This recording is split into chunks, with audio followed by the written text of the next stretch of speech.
कौतुक या गोष्टीचं आहे महाराज. लमाणी समाज आणि वारकरी संप्रदाय ही फिटिंग जमते का? बसते का फिटिंग? कुठं तुमच्या ऐकण्यात महाराष्ट्रात, आम्ही महाराष्ट्रात फिरतो, कुठंच बसत नाही, कुठंच बसत नाही. तुम्ही भाग्यवान आहात. ज्ञानोबराय तुकोबरायाचा आश्रय घेणे, ज्ञानोबरायाच्या तुकोबरायाच्या विचारामध्ये चालणे, त्यांचा दरवर्षी सेवालाल महाराजांच्या मंदिराच्या मूर्ती प्राण प्रतिष्ठेचा किंवा वर्धापन दिनाच्या निमित्ताने मागच्या अनेक वर्षापासून सप्ताहाचं आयोजन करणे. हे काय, बऱ्याच चांगल्या चांगल्या गावात सप्ती बंद पडली. आम्ही महाराष्ट्रभर सांगतो बरं का, आम्ही लामान तांड्यावर कीर्तन केले. इथं कीर्तन ऐकण्यात आहे का तुमच्या भागात कुठं?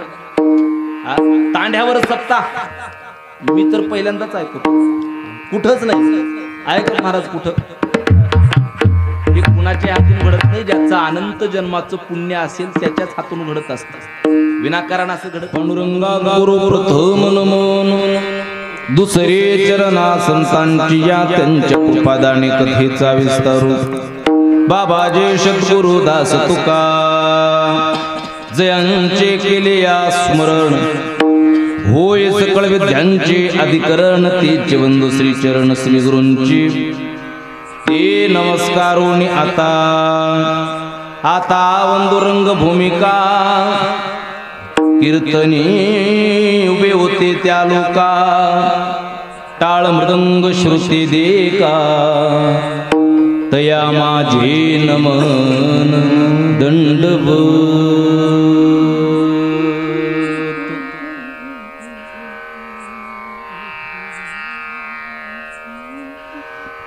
जोडून या कर चरणी ठेवी तो माता, चरणी ठेवी तो माता, परिसा विनंते माझी पंढरी नाथा, हा पैसा भी विनंते माझी पंढरी नाथा. चरणी ठेवी तो माता, ठेवी तो माता, परिसा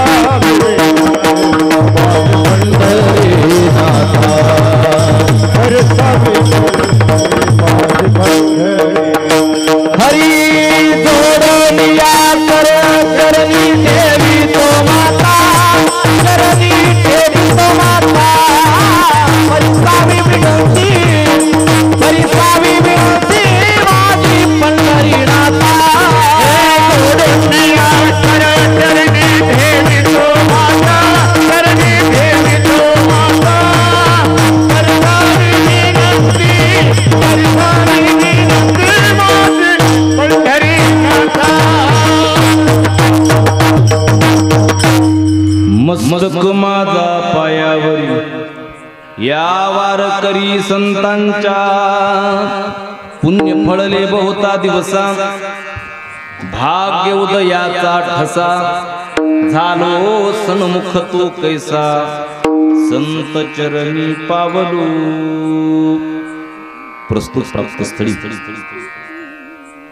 सेवालाल महाराजांच्या या दरबारामध्ये प्रतिवर्षाप्रमाणे याही वर्षी चालत असलेला अखंड हरिनाम सप्ताह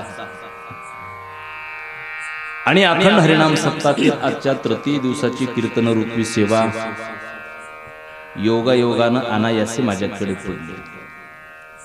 प्रतिवर्षी 6 फेब्रुवारीची माझी तारीख फिक्स त्या गावची. तुमच्या सर्व भाविक सज्जन श्रोतृ मायबापांच्या दर्शनाचा योग दरवर्षी 6 फेब्रुवारी, पण या वर्षी काही सेवेचा योग नव्हताच असं मला वाटलं. पण सेवालाल महाराजांनी तुम्हाला सांगितलं, बाबा त्या महाराजांची सेवा अडचणीत तुमची सेवा त्यांनी पूर्ण केली, आणि मग त्यांची सेवा पूर्ण झाल्याशिवाय सप्ताहाला पूर्णत्व येणार नाही ही महाराजांची इच्छा. आणि म्हणून आज पुन्हा सेवेचा सुयोग आहे. उपस्थित परिसरातून आलेले सर्वच गुणीजन गायनाचार्य मंडळी, डोंगर शिळकी असेल किंवा परिसरातून असलेली सर्वच गुणीजन गायनाचार्य मंडळी असतील, मृदंगाचार्य आणि तुम्हा सर्व भाविक सज्जन श्रोतृ मायबापांच्या समवेत अगदी संकल्पित वेळामध्ये आपण अभंगाचं चिंतन करण्याचा प्रयत्न करूयात.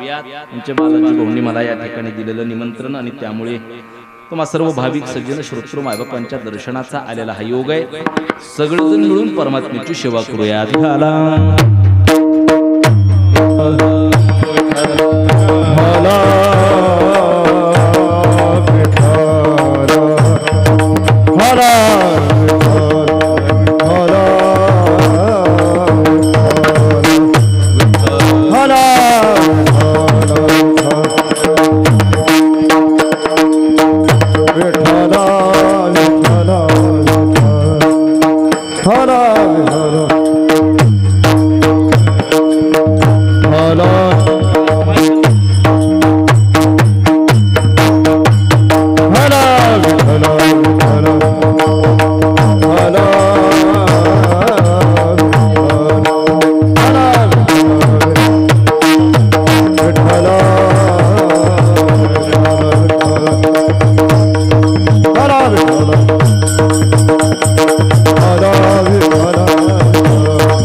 निवडलेला अभंग थोडा विको कमी करा. देहनिवासी वैराग्य मूर्ती संत श्रेष्ठ संत सम्राट जगत उद्धारक जगद्गुरु श्रीमंत श्री तुकोबाराय महाराज यांचा चार चरणाचा थोड्याशा भजन कर्यांना गुदगुल्या करणारा बहुतेकांच्या परिचयातला पाठातला अतिशय उत्कृष्ट आणि महत्वपूर्ण असा हा अभंग आज कीर्तन सेवेक करता निवडलेला असून श्रीमंत श्री जगद्गुरु तुकोबाराय महाराज यांच्या अभंग गाथेमधील चौकड्या पद्धतीतील आणि संतपर प्रकरणातील अभंग सेवेक करता निवडलेला आहे. प्रस्तुत अभंगामधून संत श्रेष्ठ जगद्गुरु तुकोबाराय महाराज संतांच्या संगतीने जीवाच्या जीवनातील समस्या कशा सुटल्या जातात त्याचं सविस्तर वर्णन महाराज अभंगातून करत आहेत. विडाला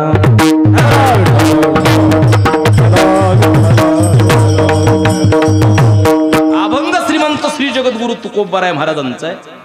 चौकड्या पद्धतीतील आहे, संतपर प्रकरणातील आहे आणि या अभंगामधून संत श्रेष्ठ जगद्गुरु तुकोबाराय संतांच्या संगतीने संतांच्या भेटीने जीवाच्या जीवनातील समस्या कशा सुटल्या जातात, संतांच्या भेटीने जीवाच्या जीवनातील संकट कशी दुरावली जातात त्याचं सविस्तर वर्णन महाराज या अभंगामधून करतात. जीव म्हटला की अनेक समस्यांनी युक्त असतात. प्रत्येक जीवाच्या पाठीमागे कुठली ना कुठली तरी समस्या. या जगामध्ये समस्या नाही असा एकही जीव या जगामध्ये नाही. प्रत्येक जीवाच्या पाठीमागे कुठली ना कुठली तरी समस्या आहे. जंगलातील दररोज उठणारा कोणताही जीव असू द्या, हरणालाही तितक्याच पोटतिरकीनं धावावं लागतं आणि त्या जंगलामध्ये राहणाऱ्या सिंहाला सुद्धा पोटतिरक्या तितकीनं तितकंच धावावं लागतं. हरणाला का धावावं लागतं? हरणाला माहित आहे आज जर आपण ऊर फुटेपर्यंत नाही धावलो तर कदाचित आपली कोणीतरी शिकार करेल, आपल्याला मृत्युमुखी पडावं लागेल. हे हरणाच्या पाठीमागची समस्या आहे. सिंहालाही त्या जंगलामध्ये जंगलाचा राजा असणाऱ्या सिंहाला सुद्धा धावावं लागतं, कारण सिंहाला सुद्धा माहित आहे आज जर आपण नाही धावलो तर कदाचित आपलं पोट भरणार नाही, आपल्याला शिकार मिळणार नाही. ती शिकार करणे पोट भरणे हे सिंहाच्या पाठीमागची समस्या आहे. जंगलात राहणाऱ्या कोणत्याही जीवाची असू द्या किंवा तुमच्या आमच्या मनुष्य प्राण्यांची सुद्धा असू द्या, प्रत्येकाच्या पाठीमागं कुठली ना कुठली तरी समस्या आहे. लहानपणी शाळेत जाण्याची समस्या आहे, अभ्यास करण्याची समस्या आहे, मोठा झालो अभ्यास झाला नोकरी लागण्याची समस्या आहे. अनेक समस्या पाठीमागे आहेत. समस्या नाही असा जीव एकही या जगामध्ये नाही. परंतु या समस्त समस्येवरचा किंवा समस्त संकटावरचा एकमेव तोडगा म्हणजे संतांची भेट आहे, संतांचं दर्शन आहे. संत भेटीने जगातील सकल समस्या सुटल्या जातात. समस्त संकटावरचा एकमेव तोडगा आहे. मग संत भेटीसाठी भलेही आपण अन्य उपाय अवलंबत असू. ऐकत आहे ना? राहू द्या. संत भेटीसाठी भलेही आपण अन्य उपाय अवलंबत असू परंतु संत भेट हा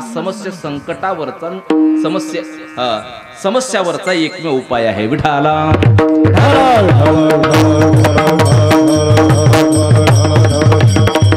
संतांची भेट झाली की बाकी काहीही करायचं शिल्लक राहत नाही. जीवाला पूर्णत्व अवस्था प्राप्त करून देणारी भेट कोणती असेल तर ती संतांची भेट आहे. वास्तविक पाहता जीव हा अपूर्ण आहे. जीव कसा आहे? अपूर्ण आहे. अपूर्ण असलेल्या जीवाला पूर्णत्व प्राप्त करून देणारी भेट कोणती असेल तर ती संतांची भेट आहे. तुकोबराय सांगतात संतांची भेट झाली की करायचं काही शिल्लक राहत नाही. तुकोबरायांची भाषा आहे. तुका म्हणे ज्यांचे भेटे होय संसाराचे तुटे, होय संसाराची तुटे, होय संसाराची तुटे.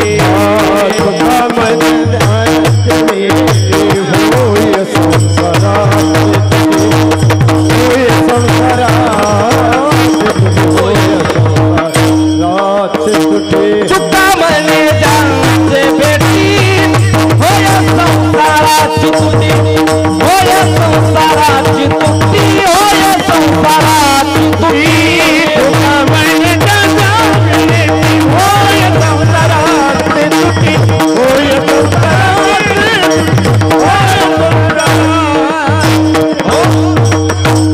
वास्तविक पाहता जीव हा अपूर्ण आहे आणि अपूर्ण असलेल्या जीवाला पूर्णत्व प्राप्त करून देणारी भेट कोणती असेल तर ती संतांची भेट आहे.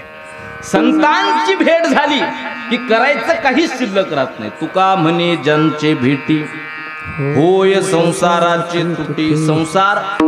संसार नाम जन्म मरण. जन्म मरणासारखी दांडगी बिमारी नष्ट करण्याचं सामर्थ्य कोणामध्ये असेल तर ते फक्त आणि फक्त संतांच्या भेटीमध्ये. वास्तविक पाहता आपण किती वेळा जन्म आलो याचं गणित आपल्याला सुद्धा नाही माहित. का माहित? किती जन्म झाला फेरा गणित नाही जी दातारा. कितीदा जन्माला आलो याचं गणित आपल्याला सुद्धा माहित नाही. महाराजांनी जन्माला कितीदा आलो याचं गणित माहित नाही म्हणून सांगितलं, पण ज्या ज्या वेळेस जन्माला आला त्यावेळी तुमची फजिती मात्र नक्की ठरली याचं गणित सांगितलं. किती वेळा जन्मा यावे आणि नित्य व्हावे फजित. फजितीचं मात्र गणित सांगितलं, पण जन्माला येण्याचं गणित सांगितलं नाही. आतापर्यंत बरेच आपले जन्म झाले. गीतेमध्ये भगवान परमात्मा अर्जुनाला बोलताना सांगतात जातस्य ध्रुवम मृत्यू ध्रुवम जन्म मृत्युष तस्मात् परिहार्यते नत्वम सुचिरतुम हरसी उपजेते नासी नासिले ते पुनरपि दिसे. हे घटिका यंत्र जैसे परिभ्रमेगा. ज्याचा जन्म झाला त्याचा मृत्यू आहे आणि ज्याचा मृत्यू झाला त्याचा पुन्हा जन्म सुद्धा निश्चित आहे. एवं प्रवर्तितम चक्र. हे जन्म मरणाचं चक्र सतत सुरू आहे. मग हे जर जन्म मरणाचं चक्र भेदायचं असेल, तोडायचं असेल तर संत भेटीशिवाय जन्म मरणाचं चक्र तुटू शकत नाही. तुकोबराय सांगतात जन्म मरणाच्या खुंटतील खेपा होईल हा सोपा सिद्धवंत. जन्म मरणाच्या खेपा तोडायच्या असतील तर संत भेटीशिवाय जन्म मरणाच्या खेपा तुटू शकत नाहीत. परंतु ही संतांची भेट अत्यंतिक दुर्लभ आहे. संतांची भेट पुण्याही आधी नाही आणि संतांची भेट दुर्लभ आहे. तुकोबऱ्यासारख्या महात्म्याला सुद्धा म्हणावं लागलं बहु अवघड बहु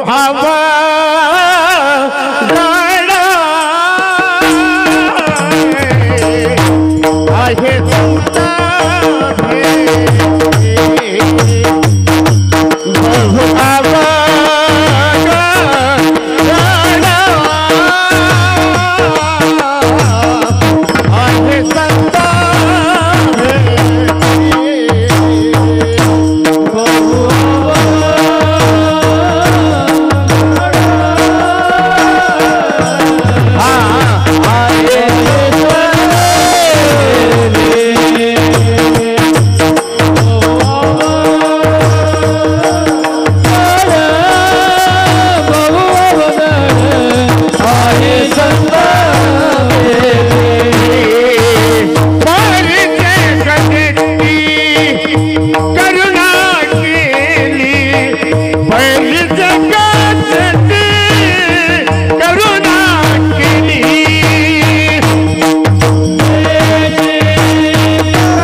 पाठीमागली समस्या नष्ट करण्याचं सामर्थ्य संतांच्या भेटीत आहे. जन्म मरणासारखी दांडगी परंपरा नष्ट करण्याचं सामर्थ्य संतांच्या भेटीत आहे. परंतु ही संतांची भेट अत्यंतिक दुर्लभ आहे. दुर्लभ, बहु अवघड. बहु या शब्दातून अनिर्वाच्यता प्रकट केली. अत्यंतिक दुर्लभ असणारी या जगाच्या पाठीवर काय असेल तर ती संतांची भेट आहे. मायबाप हो, दुर्लभाचे सुद्धा शास्त्रकाराने दोन प्रकार केले. लक्षपूर्वक आहे का? एक आहे सर्वसामान्य दुर्लभ आणि दुसरा आहे विशेष दुर्लभ. सर्वसामान्य दुर्लभ कशाला म्हणावं? आत्यंतिक प्रयत्न करून किंबहुना प्रयत्नाची परिकाष्ठा करून एखादी गोष्ट आम्हाला प्राप्त होत असेल, मिळत असेल, साध्य होत असेल. ऐकत आहे ना? आत्यंतिक प्रयत्न करून किंबहुना प्रयत्नाची परिकाष्ठा करून एखादी गोष्ट आम्हाला साध्य होत असेल, मिळत असेल, प्राप्त होत असेल तर त्या घटनेला दुर्लभ म्हणावं, पण सर्वसामान्य दुर्लभ म्हणावं. लक्षात येते का बघा? आणि विशेष दुर्लभ कशाला म्हणावं? आत्यंतिक प्रयत्न करून किंबहुना प्रयत्नाची परिकाष्ठा करूनही एखादी गोष्ट प्राप्त होत नसेल, प्रयत्नाच्या पलीकडे एखादी गोष्ट असते, तिला विशेष दुर्लभ म्हणावं. एखादा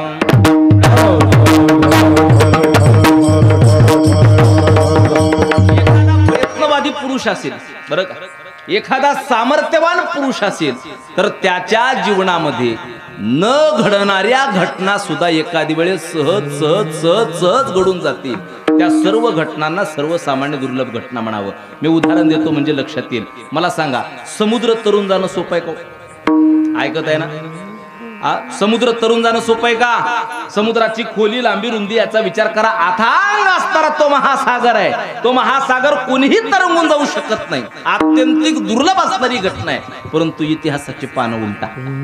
इतिहासाचे पानं उलगडल्यानंतर इतिहासामध्ये असा एक सामर्थ्यवान पुरुष सापडतो जो काही अंतर का होईना समुद्र तरून गेलाय. काय नाव आहे त्यांचं? बोला बोला बोला. स्वातंत्र्यवीर विनायक दामोदर सावरकर. तसा समुद्र तरून जाणं फार कठीण आहे. कोणीही समुद्र तरंगून जाऊ शकत नाही. परंतु इतिहासामध्ये एक व्यक्ती आम्हाला सापडतो जो काही अंतर का होईना समुद्र तरून गेलेला आहे. स्वातंत्र्यवीर विनायक दामोदर सावरकर. ही घटना अत्यंतिक दुर्लभ आहे, कोणीही करू शकत नाही. पण तुम्ही ऐकत आहे म्हणून सांगेन, या घटनेला सुद्धा सर्वसामान्य दुर्लभ घटना म्हणतात. काय म्हणतात? सर्वसामान्य दुर्लभ घटना म्हणतात. दुसरं उदाहरण देतो. मला सांगा, वाघिणीचं दूध काढणं सोपं आहे का? वाघीण जरशा गाईला आणि शेळीला सरा घालून दूध काढणारी मंडळी आपण. कुठल्या वाघिणीचं बोलताय महाराज? वाघिणीचं दूध काढणं अत्यंतिक कठीण आहे. कोणी वाघिणीचं दूध काढू शकत नाही. परंतु इतिहासाचे पानं पुन्हा उलटा. इतिहासाचे पानं उलगडल्यानंतर इतिहासामध्ये असा एक सामर्थ्यवान राजा सापडतो ज्या राजाने शून्यातून स्वराज्य उभा करण्याचं मोठं अलौकिक कार्य केलं. हे राज्य केवळ भोसले वंशाचं राज्य असूनही सर्वसामान्य जनतेच्या कल्याणासाठी स्थापन करण्यात आलेलं राज्य आहे. ही विचारधारा ज्या छत्रपती शिवाजी महाराजांची होती, त्या छत्रपती शिवाजी महाराजांच्या तोच कर्तृत्व असणारे धर्मवीर छत्रपती संभाजी महाराजांचं जीवनचरित्र डोळ्यापुढे आणा. धर्मवीर छत्रपती संभाजी महाराजांनी वयाच्या 14व्या वर्षी, ऐकत आहे ना, जिवंत वाघाला फाडलं होतं. जिवंत वाघाला. ऐकत आहे ना? वयाच्या 14व्या वर्षी. आपली पोरं वयाच्या 14व्या वर्षी काय करतात? काय करतात? मी म्हणतो गुटक्याचा पुडा सुद्धा त्यांना व्यवस्थित फाटत नसेल. वयाच्या 14व्या वर्षी छत्रपती संभाजीराजांनी जिवंत वाघाला फाडलं होतं. ही घटना कोणीही करू शकत नाही. अत्यंतिक दुर्लभ आहे, दुर्लभ आहे. पण तुम्ही ऐकत आहे म्हणून सांगेन, या घटनेला सुद्धा सर्वसामान्य दुर्लभ घटना म्हणतात. सर्वसामान्य दुर्लभ घटना म्हणतात. अजून उदाहरण देतो. अजून उदाहरण. मला सांगा, सूर्य कधी कोणासाठी थांबतो? ऐकलंय का कधी सूर्य थांबलेला?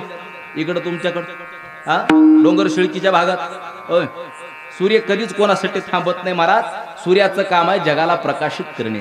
अंधार नाही करणे, जगाला प्रकाशित करणे हे सूर्याचं काम आहे. सूर्य कधीच कोणासाठी थांबत नाही. परंतु पुन्हा इतिहासाचे पानं उलटून पहा. पुन्हा इतिहासाचे पानं उलगडल्यानंतर इतिहासामध्ये असा एक सामर्थ्यवान स्त्री सापडते, पतिव्रता स्त्री सापडते. त्या पतिव्रते स्त्रीने सूर्याला सुद्धा थांबवलं होतं. तुका म्हणे पतिव्रता चाले देवावरी सत्ता. त्या पतिव्रते स्त्रीने सूर्याला थांबवलं होतं. सूर्य कधीच कोणासाठी थांबत नाही. पण इतिहासामध्ये एकदा थांबलेली घटना इतिहास वाचा, तुमच्या लक्षात येईल. सूर्याला सुद्धा थांबवण्याचं सामर्थ्य पतिव्रते स्त्रीमध्ये आहे. पण तुम्ही ऐकत आहे म्हणून सांगेन, या घटनेला सुद्धा सर्वसामान्य दुर्लभ घटना म्हणतात. काय म्हणतात सर्वसामान्य दुर्लभ घटना. अजून एक सांगतो, मला सांगा स्वर्गातील अमृत प्राप्त करून घेणं सोपं आहे का? अमृत जे अमृत पिल्याच्या नंतर आपण चिरकाल तरुण होऊ, मृत्यू आपल्या जवळ सुद्धा येणार नाही, ते अमृत प्राप्त करून घेणं अत्यंत कठीण आहे. पण महाराज सांगतात ते अमृत सुद्धा एखाद्या वेळेस सहज सहज सहज सहज प्राप्त होईल. चंद्रामृत सुखे सेववील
प्रयत्नवादी पुरुष असेल, सामर्थ्यवान पुरुष असेल तर त्याच्या जीवनामध्ये सहज सहज घडून जातील. म्हणजे एखाद्या वेळेस सागर तरुण जाणं सोपं आहे, एखाद्या वेळेस वाघिणीचं दूध काढणं सोपं आहे, एखाद्या वेळेस स्वर्गातील सूर्यांना सुद्धा थांबवणं सोपं आहे, एखाद्या वेळेस स्वर्गातील अमृत प्राप्त करून घेणं सोपं आहे. या सगळ्या घटनांना सर्वसामान्य दुर्लभ घटना म्हणावं. मग महाराज विशेष दुर्लभ काय आम्हाला सांगा ना. आमच्या ज्ञानोबा यांना विचारा विशेष दुर्लभ काय आहे. ज्ञानोबा सांगतात चंद्रामृतई हातापडे परिहारी प्रियाची भेटी नातुडे दुर्लभ भाग्य गाडे मनुष्या. आतापर्यंत वाघिणीचं दूध काढणं सोपं आहे हो, समुद्र तरुण जाणं सोपं आहे, स्वर्गातील अमृत प्राप्त करून घेणं सोपं आहे. या सगळ्या घटनांना सर्वसामान्य दुर्लभ म्हणा, परंतु विशेष दुर्लभ काय असेल तर व्याघ्रसिंहाचे दूध जोडे चंद्रामृत ही हातापडे परी हरिप्रियाची भेटी नातुडे दुर्लभ भाग्य गाडे मनुष्या. साधूची किंवा संतांची भेट ही विशेष विशेष दुर्लभ आहे, विशेष दुर्लभ आहे. ऐका, या दुर्लभाची सुद्धा पुन्हा 3 प्रकार शास्त्रकारांनी केले. 3ऱ्या क्रमांकाला साधूची भेट दुर्लभ आहे. त्याच्या अगोदर 2 गोष्टी दुर्लभ आहेत. भागवतकार वर्णन करतात दुर्लभम त्रैवयमैवत. 3 गोष्टी दुर्लभ सांगितल्या. ऐका, दुर्लभम त्रैवयमैवत दैवानुग्रहे तुकम मनुष्यत्वम मुमुक्षत्वम महापुरुष संश्लेषा. शास्त्राने 3 गोष्टी दुर्लभ सांगितल्या. पहिली आहे मनुष्य जन्माची प्राप्ती दुर्लभ आहे. 3 गोष्टी शास्त्रकारांनी दुर्लभ सांगितल्या. मनुष्य जन्माची प्राप्ती दुर्लभ आहे, मुमुक्षत्व जीवन ही अवस्था दुर्लभ आहे, आणि 3री साधूची किंवा संतांची भेट आहे ही दुर्लभ आहे. पहिली आहे मनुष्य जन्माची प्राप्ती किती दुर्लभ आहे हे सांगतोय. ऐका लक्षपूर्वक. कार्याशिवाय कारण घडत नसतं आणि कारणाशिवाय कार्य सिद्ध होत नसतं. याला शास्त्रीय भाषेमध्ये कार्य कारण भाव संबंध म्हणतात. थोडा आवाज कमी केला का आता. कार्य कारण भाव संबंध म्हणतात. कार्य असेल तर कारण सांगितलं पाहिजे आणि कारण असेल तर कार्य सिद्ध केलं पाहिजे. कल्पना करा, एखाद्याच्या दारासमोर मंडप टाकला, विचारलं त्याला काय कारण आहे रामभाऊ, त्यांनी सांगितलं पाहिजे महाराज मुलाचं लग्नाचं कार्य आहे, त्या कारणाने मंडप टाकला. कार्य कारण भाव संबंध. विनाकारण कोण टाकायलाय? मुलाच्या लग्नाचं कार्य आहे त्या कारणाने मंडप टाकला. अखंड हरिनाम सप्ताहाचं कार्य आहे त्या कारणाने मंडप टाकला. कार्य कारण भाव संबंध. एखाद्या मंदिरामध्ये स्पीकरचा आवाज ऐकू येतोय, 2-4 गावातल्या शेजारचा आवाज ऐकू येतोय, त्या आळीतले लोक म्हणतील ज्या अर्थी एवढ्या मोठ्याने स्पीकरचा आवाज ऐकू येतोय त्या अर्थी डोंगर शिळकी तांड्यावरती अखंड हरिनाम सप्ताहाचं आयोजन झालं असावं. कार्य कारण भाव संबंध. कार्याशिवाय कारण होत नाही, कारणाशिवाय कार्य सिद्ध होत नाही. मनुष्य जन्म जर कार्य म्हटलं ऐकत आहे ना? मनुष्य जन्म जर कार्य म्हटलं तर सांगा कोणत्या कारणाने मनुष्य जन्माची तुम्हाला प्राप्ती झाली? सांगायला पुण्य कारण आहे का? याला पाप कारण आहे का? पुण्य करा, हा सकाम पुण्य केला स्वर्गातील देवाची प्राप्ती होईल, मनुष्य जन्माची प्राप्ती होत नाही. निष्काम पुण्य केला प्रत्यक्ष परमात्म्याची प्राप्ती होईल, मनुष्य जन्माची प्राप्ती होत नाही. मग कार्यात तर घडलंय, मनुष्य जन्म तर मिळालाय, मग कोणत्या कारणाने मनुष्य जन्म मिळाला असा जेव्हा विचार पडतो तेव्हा शास्त्रकाराने मनुष्य जन्माच्या प्राप्तीचे पुन्हा 3 कारण सांगितले. ऐका, मनुष्य जन्माच्या प्राप्तीचं 3 कारण. पहिलं कारण त्यात असं आहे, न्यायम आत्मा बलहीनेन लभ्येत. उपनिषदाच्या दृष्टिकोनातून मनुष्य जन्माच्या प्राप्तीचं पहिलं कारण सांगितलं बल. कोणतं बल? पुण्याईचंच बल. पण मागच्या अनंत जन्माच्या पुण्याईच्या बळावर मनुष्य जन्माची प्राप्ती होते. तुकोबराय सांगतात, पूर्व पुण्य होय लाभ याचा, पूर्व पुण्य होय लाभ याचा, पूर्व पुण्य होय लाभ याचा, पूर्व पुण्य होय. हा मुलाचे आयुष्य वेचणीयाचा पूर्व पुण्य होय लाभ याचा. मुलाचे आयुष्य वेचणीयाचा पूर्व पुण्य होय लाभ याचा. होय आम्याचा, होय आम्याचा. आता फिल्मी चाली म्हणण्याची सवय लागली. हा? अशा वारकरी चाली म्हणल्यास का अडचण येते थोडे म्हणायला. मोलाचे आयुष्य वेचणीया जाय पूर्व पुण्य होय लाभ याचा. पूर्व पुण्य होय, पूर्व पुण्य होय लाभ याचा. मोलाचे आयुष्य वेचणीया जाय पूर्व पुण्य होय लाभ याचा. वारकरी पुण्यात चालली महाराज, असू दे आता आपला तिकडे विषय जाऊ द्यायचा नाही. मनुष्य जन्माच्या प्राप्तीचं पहिलं कारण सापडलं, पूर्व पुण्याईच्या जोरावर मनुष्य जन्माची प्राप्ती होते. आता मनुष्य जन्माच्या प्राप्तीचं दुसरं कारण आहे का? पाप आणि पुण्य जर समसमान असेल, बरोबरीचा असेल, सारखं असेल तर मनुष्य जन्माची प्राप्ती होते. इतकंही पाप अधिक नाही आणि इतकंही पुण्य अधिक नाही, तराजूत आपल्यासारखं बरोबरीने यावं लागतं तेव्हा मनुष्य जन्माची प्राप्ती होते. तुकोबराय सांगतात, पाप पुण्य करुणी जन्मा येतो प्राणी. पाप पुण्य समान समी झालं की मनुष्य जन्माची प्राप्ती होते. बघा, मग आपण काही नोंदी करत फिरतो का? आज एवढं पाप झालं गड्या, आता थोडंसं पुण्य करावं लागेल, आता पुण्य थोडं अधिक झालं पाप करावं लागेल, अशा काही नोंदी करतो का? आणि कल्पना करा, नोंदी करत फिरलो तर पाप पुण्याचं मोजमाप आपल्या हातात आहे का? माय बाप, धर्माची तू मूर्ती, पाप पुण्य तुझ्या हाती. आपल्या हातात पाप पुण्याचं मोजमाप नाही. योगायोगानं पाप पुण्य समान समी व्हावं लागतं, बरोबरीचं व्हावं लागतं, तेव्हा मनुष्य जन्माची प्राप्ती होते. म्हणजे 2 कारण सापडले मनुष्य जन्माच्या प्राप्तीचे. पहिलं कारण न्यायमात्मा बलहीनेन लभ्येत. दुसरं कारण पाप पुण्य समान समी. आता मनुष्य जन्माच्या प्राप्तीचं तिसरं आणि शेवटचं कारण आहे का? आंधळ्याच्या हातात कावळा सापडावा, हा जसा आगंतुक योगायोग तसं आम्हाला मनुष्य जन्माची प्राप्ती झाली. काय झालं? एका राजाने त्याच्या राज्यामध्ये दवंडी दिली. दवंडी, ऐका, जो कोणी कावळा पकडून आणेल त्याला योग्य ते बक्षीस देण्यात येईल. कुणाची दवंडी? राजाची. राजाच्या कधी कुठं कसं काय मनातील सांगता येत नाही. राजा बोले आणि दलाल. राजाच्या मनात आलं कावळा पकडण्याचं, आणि राजाचं बक्षीस काही बारकं असतं का? छोटं मोठं. राजाचं पाकिट बारकं राहत नाही, मोठं पाकिटाचं असतं. हा, राजाचं पाकिटही बारकं नाही. मग पाकिट ते मिळवण्याकरता म्हणजे बक्षीस मिळवण्याकरता चांगले चांगले कार्यकर्ते सुद्धा कावळा पकडण्याच्या मार्गावर लागले. अगदी कडक इस्त्रीची कांजीची टोपी घालणारे सुद्धा कावळा पकडण्याच्या मार्गावर लागले. थोडं सांगा बरं, कावळा प्रयत्न करून सापडतो का? सापडतो का? 2 डोळ्याचे पक्षी प्रयत्न करून सापडतात, पण कावळ्याला डोळा एकच. पण पक्ष्यांमध्ये जर सगळ्यात धूर्त पक्षी कोणता असेल, हुशार पक्षी कोणता असेल तर त्याचं नाव काय?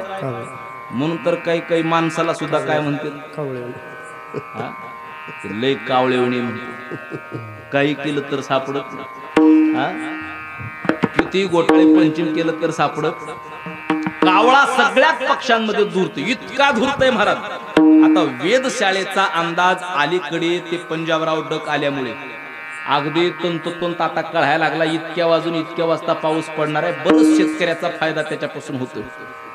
पण कावळा इतका हुशार आहे, त्याला 6 महिने 4 महिने अगोदर कळतं की पुढच्या वर्षीचा पाऊस काळ कसा आहे. कुणाला? कावळ्या. कावळा तोपर्यंत तर स्वतःचा खोपा करत नाही, स्वतःचं घरटं तयार करत नाही. तो दुसऱ्याच्याच घरट्यात आपली अंडी घालतो. त्याचं नावच आहे कावळा. हा, आणि तोपर्यंत तर कावळा स्वतःचा खोपा करत नाही. त्याने जर खोपा केला आणि तोही ओल्या गिर्द झाडावरती केला तर समजावं या वर्षी अधिक पाऊस काळ पडल्याशिवाय राहत नाही. आणि कावळ्याने जर काटेरी झाडावरती खोपा केला समजावं नक्की दुष्काळ पडल्याशिवाय राहत. ही संकेत आहे जुन्या काळातल्या माणसांची. इतका धूर्त पक्षी कावळा, इतका धूर्त. प्रयत्न करत होता, गाव कावळा सापडत नव्हता. परंतु एक आंधळा व्यक्ती आपल्या सेवालाल महाराजांच्या दरबारामध्ये जेवण दुपारचं झालेलं आणि थंडगार आंब्याच्या झाडाखाली कुठंतरी विसावा घेण्याकरता दुपारी थांबला. मट्टा वगैरे पिला असावा बहुधा. त्याला झोप यायला लागली म्हणून त्यांनी टाळी वाजवली. जांभळी यायला लागली, टाळी वाजवली. त्याच्या टाळीत कावळा सापडला.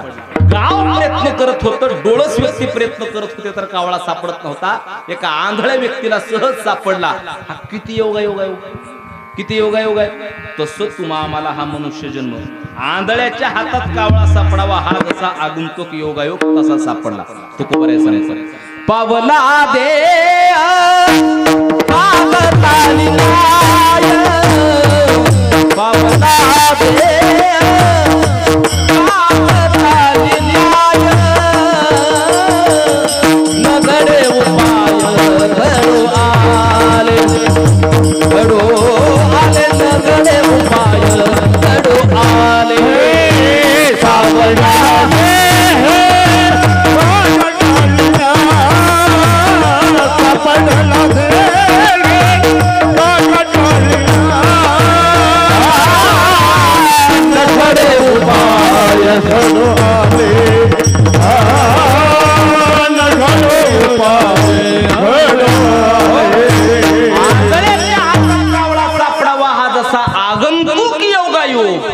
तसं तुम्हा आम्हाला मनुष्य जन्माची प्राप्ती झाली. इतका मनुष्य जन्म दुर्लभ आहे. आता मनुष्य जन्मापेक्षा पुढची अवस्था अत्यंत दुर्लभ आहे. त्याला मुमुक्षत्व जीवन ही अवस्था म्हणतात. कोणती? मुमुक्षत्व जीवन अवस्था. ईश्वराने सृष्टी निर्माण करते वेळी एकाच सृष्टीत 2 भाग निर्माण केले. लक्षपूर्वक आहे. एक आहे सजीव सृष्टी आणि दुसरी आहे निर्जीव सृष्टी. मला तुमच्या बोलण्याची आवश्यकता आहे. मला सांगा, सजीव सृष्टीचा भाग जास्त आहे का निर्जीव सृष्टीचा? ऐकत आहे ना? सजीव सृष्टीचा भाग जास्त आहे का निर्जीव? निर्जीव सृष्टीचा भाग जास्त आहे, सजीव सृष्टीचा भाग कमी आहे. सजीवांमध्ये वर्गीकरण करायचं ठरलं तर इतर प्राण्याची संख्या जास्त आहे का मनुष्य प्राण्याची संख्या जास्त आहे? इतर प्राण्याची संख्या जास्त आहे, मनुष्य संख्येनं कमी आहे. म्हणून तर जगाची लोकसंख्या सांगा म्हटलं तर कुणीही सांगेल. पण जगात एकूण किती जीव राहतात असं जर विचारलं तर कोण सांगू शकेल का? कोणताच शास्त्रज्ञ सांगू शकत नाही. जगाचं सोडा, आपल्या भारताचा विचार करू. भारताची लोकसंख्या सांगा म्हटलं तर कुणी सांगेल 140-150 करोड कुणी सांगेल. पण भारतात एकूण किती जीव राहतात असं जर एखाद्याने विचारलं तर कुणी सांगू शकत नाही. कुठला शास्त्रज्ञ, भारताचं सोडा, महाराष्ट्राचं सोडा, आपल्या या तांड्याचा विचार करू. डोंगर शिळकी तांड्याची लोकसंख्या सांगायला म्हटलं तर बालाजी महाराज कोणी सांगेल ना किती आहे इथली लोकसंख्या?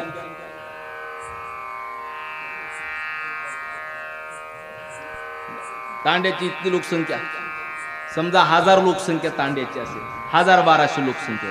इथं ओरिजिनल माल किती, डुप्लिकेट किती? कौतुक या गोष्टीचं आहे महाराज. लमाणी समाज आणि वारकरी संप्रदाय ही फिटिंग जमते का? बसते का फिटिंग? कुठं तुमच्या ऐकण्यात महाराष्ट्रात, आम्ही महाराष्ट्रात फिरतो, कुठंच बसत नाही, कुठंच बसत नाही. तुम्ही भाग्यवान आहात. भाग ज्ञानोबराय तुकोबरायाचा आश्रय घेणे, ज्ञानोबरायाच्या तुकोबरायाच्या विचारामध्ये चालणे, त्यांचा दरवर्षी सेवालाल महाराजांच्या मंदिराच्या मूर्ती प्राण प्रतिष्ठेचा किंवा वर्धापन दिनाच्या निमित्ताने मागच्या अनेक वर्षापासून सप्ताहाचं आयोजन करणे. ही काय बऱ्याच चांगल्या चांगल्या गावातले सप्ते बंद पडले. आम्ही महाराष्ट्रभर सांगतो बरं का, आम्ही लामान तांड्यावर कीर्तन केले. इथं कीर्तन ऐकण्यात आहे का तुमच्या भागात कुठं? तांड्यावर सप्ताह मी तर पहिल्यांदाच ऐकतो, कुठंच नाही. ऐका महाराज कुठं? हे कुणाच्या हातून घडत नाही, ज्याचं अनंत जन्माचं पुण्य असेल त्याच्याच हातून घडत असतं, विनाकारण असं घडत नसतं. बरं ओरिजिनल माळकरी किती, डुप्लिकेट किती, इथं सगळेच ओरिजिनल आहेत धरू. मला मग तर मुमुक्षत्व अवस्थेकडे जायचे. एकादशी दिवशी बगराचा भात खायलाय, साबुदाणा आहे, खिचडी आहे, केळे, रताळा आहे, द्राक्षे, भरपूर फळ आहेत खायला. कुणी एकादश धरल ना डिश चेंज म्हणून, दररोज पिठलं भाकरी खाण्यापेक्षा आपली डिश चेंज म्हणून कुणी एकादश धरल ना. पण ऐका, एकादशी दिवशी खायला काहीच नाही. ऐकत आहे ना? आणि इकडं गुलाबजामुन, बासुंदी, श्रीखंड पुरी केले. किती जण एकादश धरतील? आता सांगा किती जण? आता मुमुक्ष कुणाला म्हणा? मोक्ष इच्छेती इति मुमुक्षतः. मोक्षाची तीव्र इच्छा अंतःकरणामध्ये असणार. प्राण जाईल पण देवाच्या प्रयत्नात माघार घेणार नाही. त्याच्या अंतःकरणात एकच विचार असला पाहिजे. कुणाच्या? ज्याला मोक्ष प्राप्त करून घ्यायचे, मुमुक्षाच्या अंतःकरणात एकच विचार. कोणता? काय मी उद्धार पावेन, काय कृपा करीन नारायण, आईसे तुम्ही सांगा संत जन, करा समाधान चित्त माझे. त्याच्या अंतःकरणात एकच विचार असला पाहिजे. मला सांगा, माणसं पुष्कळ मिळतील होय, असे मुमुक्ष किती मिळतील? विरळायसा एखादा, लाखोंमध्ये कोठ्यामध्ये एखादा. पण आमच्या माऊलीची भाषा आहे का, असे मुमुक्षी सुद्धा एखाद्या वेळेस कोठ्यामध्ये मिळतील. पण संत भेटीसाठी त्यातला एखादाच पात्र होऊ शकतो. इतकी संतांची भेट दुर्लभ आहे. आसतेची या महापुरी ज्ञानोबा सांगा, रिगता ती कोटीवरी, परिप्राप्तीची या पैलतिरी, विपाईला पावी. परमार्थाच्या महापुरामध्ये जाणाऱ्याची संख्या लाखोने लाखोने, पण त्यातला एखादाच कुणीतरी संत भेटीसाठी पात्र होतो. पण मग तुमच्या आमच्या सारख्या सर्वसामान्य जीवाला प्रश्न पडतो, महाराज संतांची भेट आम्हाला होईल का नाही? होईल. काय केलं मी संतांची भेट होईल? प्रयत्नाने संतांची भेट होत नाही.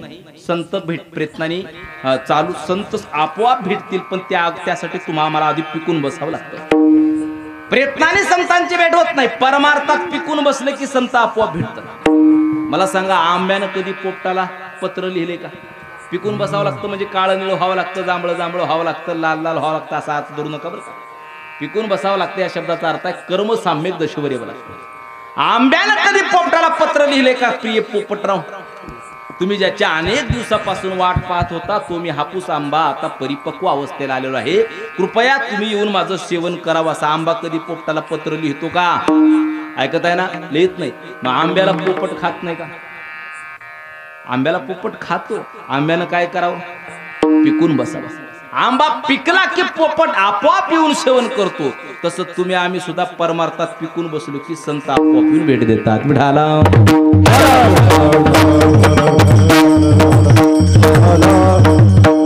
अंतःकरणातील मलविक्षेप आणि आवरण नावाचे दोष दूर करून परमात्म्याची प्राप्ती करण्याकरता देवाकडे प्रार्थना करावी. कोण पुण्य यांचा होईन सेवक, जे द्वंद्वाधिक दुरावले, आयसे वर मी मजदावे नारायणा देवा. असं कोणतं पुण्य करावं लागेल की जे पुण्य केल्याच्या जोरावर ज्यांच्या जीवनातील द्वंद्वादी विकार दुरावले असतील, अशा साधू संतांची मला भेट होईल. कारण पुण्य असल्याशिवाय संतांची भेट होत नाही आणि ते पुण्य कमी जमत नाही. पुण्य किती पाहिजे? पुण्य पाहिजे बहुत आणि जन्म जन्मांतरीचे सुकृत. एका जन्मीचं नाही, जन्म जन्मांतरीचं सुकृत एकत्रित गोळा करावं लागतं, तेव्हा संतांची भेट होते. नाथ महाराज तर स्पष्टच बोलले, निष्कामता निजदृष्टी अनंत पुण्य कोट्यान कोटी, रोकड्याला जे साठवाटी, तै होईल भेटी हरिप्रियाची. अनंत पुण्य पुण्य कोट्यानुकोटी जमा करावं लागतं. पुण्य पाहिजे बहुत, भरपूर पुण्य असल्याशिवाय संतांची भेट होत नाही. तिळ तिळ पुण्य साचा पडे, तिळ तिळ पुण्य साचा पडे, तिळ पुण्य साचा पडे, तिळ पुण्य साचा पडे. हरी हे बहुता जन्मे जोडे, हरी हे बहुता जन्मे जोडे, हरी हे बहुता जन्मे जोडे, हरी हे बहुता जन्मे जोडे. नाम तुझे वाचसिया पुढे जमा जमा करे संता, जमा जमा करे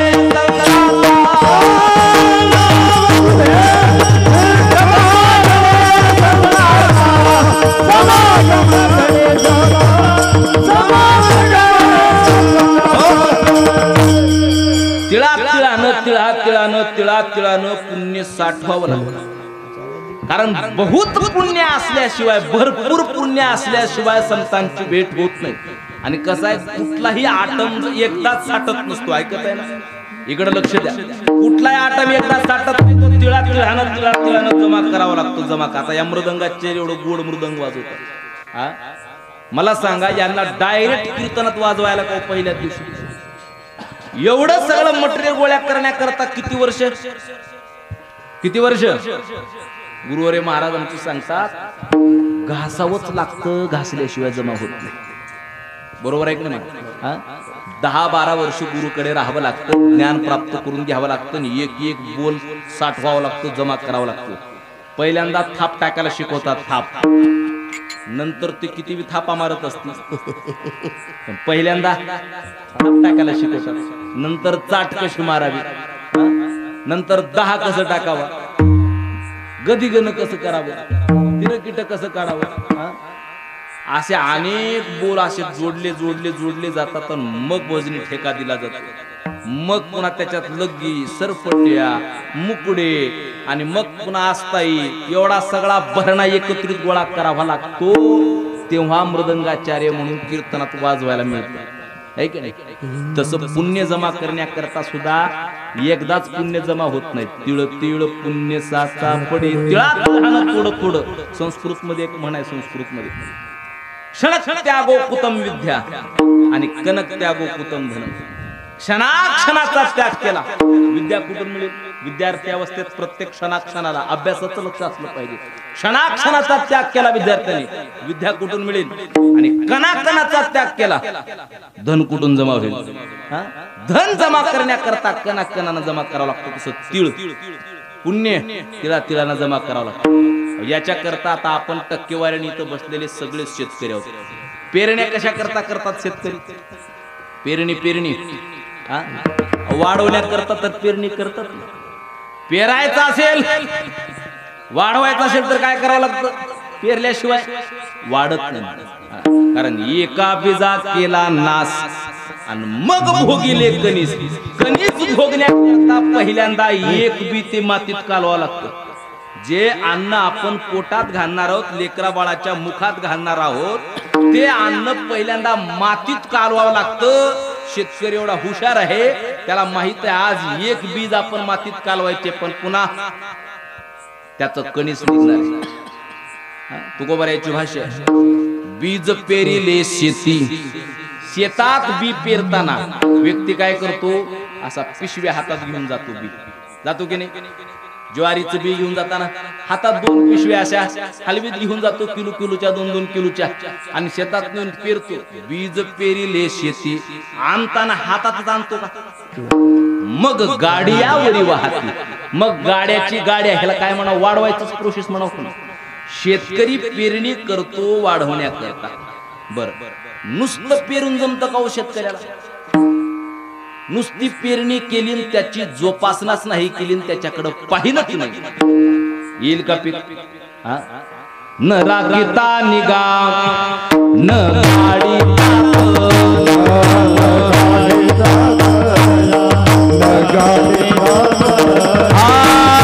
राखिता निगा न गाडी तात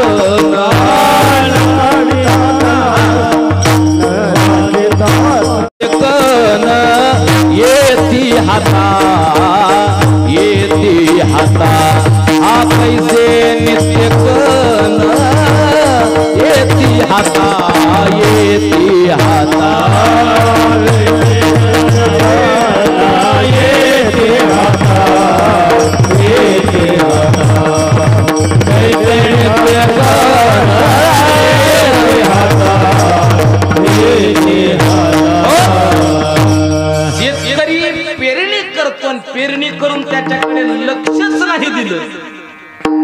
पीक तुकोबराय सांगतात न राखिता निगा न काढिता तन कैसे निघते का नाही येते हातात शेतात मेहनत जर नाही केली मेहनत ही शेतात अनिवार्य गोष्ट आहे मेहनतीशिवाय शेती होऊ शकत नाही मग बी कसले असू द्या बियापेक्षा एक काकण शेती मेहनत मागतेच मेहनतीशिवाय शेती नाही मग ती शेती गरजे असो अथवा दारची असो बटईनं केलेली असो अथवा कुळावर मिळालेली असो अथवा कुणी दानपत्रात दिलेली असो कसलीही शेती असू द्या हो मेहनतीशिवाय शेती नाही तुकोबराय सांगतात मिरासीचे मुहनसीत नाही देत पीक उगी मिरासदारीपासून मिळालेला असू द्या मिराशीचं म्हणजे लक्षात येते का तुम्हाला खापर पंजोबाची शेती पंजोबाला मिळाली पंजोबाची शेती आजोबाला मिळाली आजोबाची शेती वडिलाच्या नावावर झाली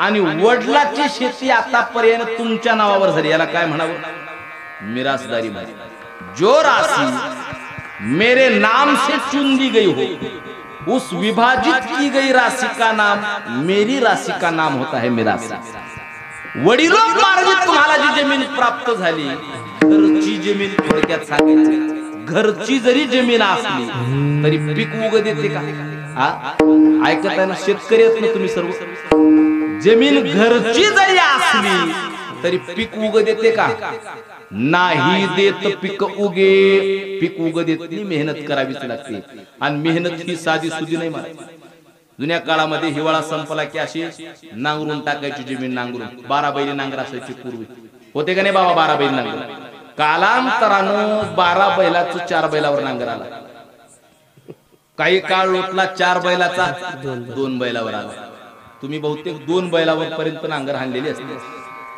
आता इथं बसलेल्या मी सांगतो 99% शेतकऱ्यापाशी 90-95% शेतकऱ्यापाशी पोळ्याला पूजायला बैल नाही मी सांगतो आहे का परिस्थिती अशी आहे का किती मोठा शेतकरी असतो पोळ्याला पूजायला बैल नाही आता ट्रॅक्टरवर जुन्या काळामध्ये नांगरणी मेहनत सांगतो शेतीतली आहे का नांगरणी करायची आणि ती जमीन अशी उन्हात सालकून निघायची त्याला जमीन उन्हात तळू द्यायची पाडव्याला त्याच्यात मोगडणी करायची पाळी करायची येचणी फुकणी करायची आणि वाट बघत बसायची कुणाची पावसाची वाट बघत बसायची पाऊस पडला तो बिचारा वेळावर पडला तर बरं आणि पाऊस पडला तरी शहाणा शेतकरी लगेच पेरतो का ऐकत आहे ना तुम्ही हो पाऊस पडला तरी शहाणा शेतकरी पेरतो का शहाणा शेतकरी पेरण्याची घाई करत नाही शहाणा शेतकरी वापसा पाहतो वापसा कारण शेतकऱ्याला माहित आहे चकलीने जर चिबडीत पेरलं ऐकत आहे ना चकलीने जर चिबडीत पेरलं तर कालांतरानं ते वापायला तर मधून मोडक्या फुटतात त्याला पण वरी जमीन अशी कडक बनते महाराज फरशी केल्यासारखी कडक आणि त्याला त्या कोंबाला वर येण्याकरता ताकद पुरत नाही म्हणजे जिकडं भळ असेल जमिनीला तिकडं ते कोंब असं वाकतं आणि त्या भळीतून वर येण्याचा प्रयत्न करत असतो म्हणजे जन्मतानाच आपण जन्मतो कसं जे बोबडे जन बोलतात अपंग राहतात मतिमंद हे कशातले प्रकार आहेत ही चिबडीत पेरलेले प्रकार आहेत विठाला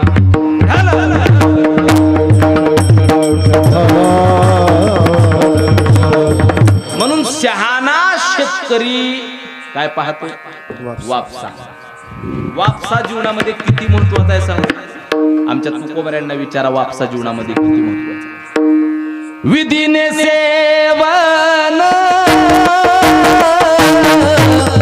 विषय त्यागाते समान विषय त्यागाते समान विषय त्यागाते समान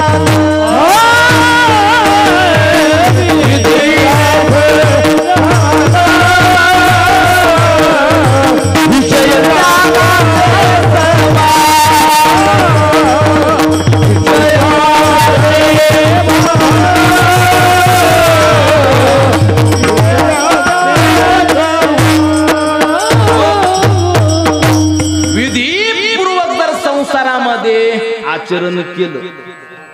गृहस्थ आश्रमातील जे नियम आहेत, धर्म आहेत, त्याचा अनुकरण करत जर संसार केला, नियमबद्धते जर केला, तर महाराज सांगतात गृहस्थी आश्रमात राहून सुद्धा ब्रह्मचारी असल्याचं सर्टिफिकेट प्राप्त होते. कुणाला? विधीने सेवन विषय त्यागाते समान. विधीपूर्वक संसार करणाऱ्याला, गृहस्थ आश्रमातील सगळ्या नियमाचं आचरण करून जो संसार करतो, बायका पोरात राहून, लेकरा बाळात राहून सुद्धा मी ब्रह्मचारी आहे असं सर्टिफिकेट प्राप्त होते. कुणाला? वापसा सांभाळला त्याला. आणि चकलीनं जर वापसा सांभाळता नाही आला तर त्याचे परिणाम किती वाईट आहेत ज्ञानोबारायांना विचार. वापसा नाही सांभाळल्याचे परिणाम. मग विधीची वाप चुकवी, अन्यायाचे बीज रोपवी, आणि कुकर्माचा करी राबू जरी.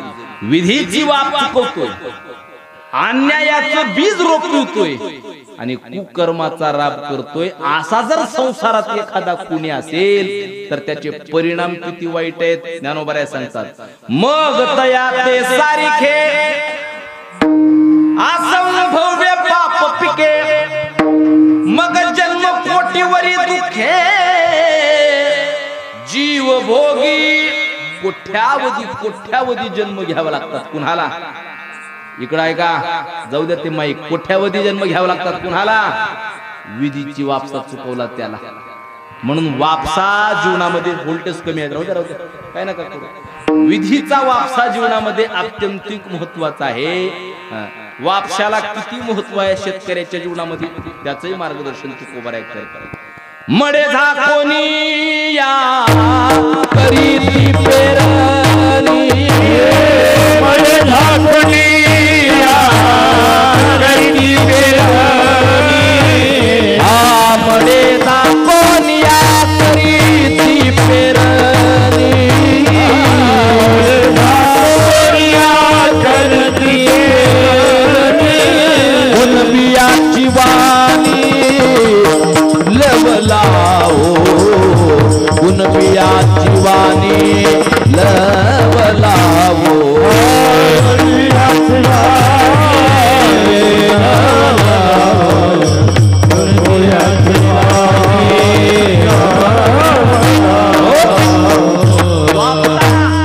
शहाणा शेतकरी वापशाकडे पाहतो. वापसा इतका महत्वाचा आहे. वापसा जर झाला तर शेतकरी म्हणतात मडे झाकोनी या करती पेरणी. पेरणीची काय असते? घात असते. घात, पेरणीची घात असते. पेरणीच्या घातीत एखाद्याचा घात जरी झाला तरी माणसं म्हणतात एवढं तुकडं पेरून घेऊ आणि मग रडत बसू. म्हणतात की नाही, इतकी पेरणीच्या कशाला? वापशाला किंमत आहे. वापसा जर झाला तर माणसं थांबत नाहीत मला. पण वापसा व्हायलाय म्हणण्यात कधी कधी वर उठून जाण्याची सुद्धा शक्यता दाट. वापसा व्हायला म्हणण्यात वर उठून जाऊ शकते की नाही. कोरड्या जर मातीत जर बी पडलं तर बीज न पेरी खडकी. तुकोबाराय सांगतात ओल नाही ज्याची बुडकी. बीज जर खडकात पेरलं कोरड्या वडीत पडलं तर ते काळं पडतं, नासतं, गाबळं होऊन वापण्याकरता जड जातं, वापत नाही. मग पेरणी नेमकी कशी करावी त्याचं सुद्धा तुकोबाराय वर्णन करतात. कशी पेरणी करावी? खोलवली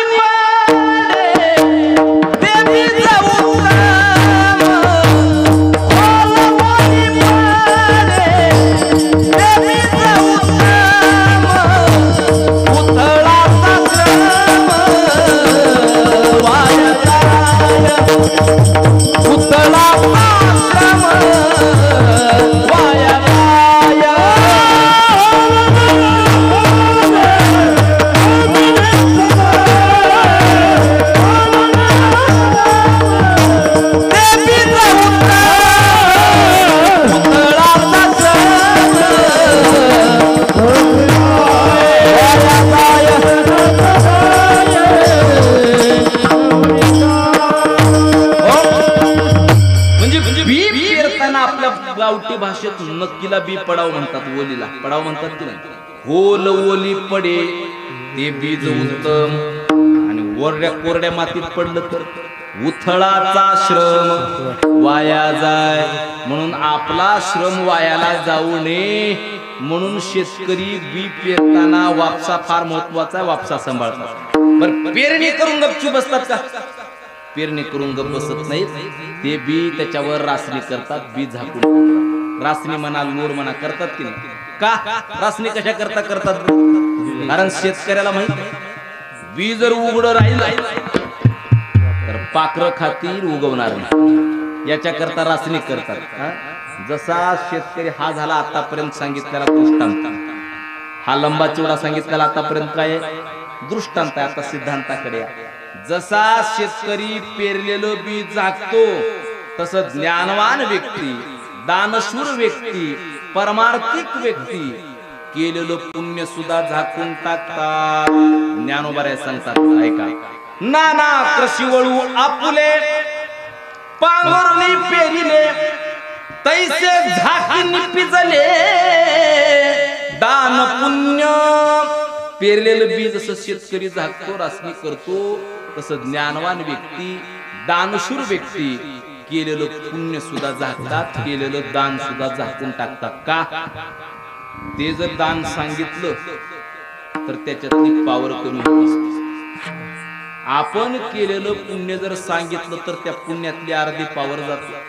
समजा सप्ताहाला 1000 रुपये वर्गणी दिला, सेवालाल महाराजांच्या सप्ताहा करता 1000 रुपये वर्गणी माईक मध्ये पुकारायला सांगितलं, त्याने माईक मध्ये जर पुकारलं आणि ते जर गावानं ऐकलं, लक्षपूर्वक ऐका बरं का, केलेलं पुण्य 1000 रुपये दान दिलं म्हणून जर गावामध्ये माईक मध्ये पुकारलं तर 500 रुपयाचं पुण्य त्या पुकारण्यातच गेलं.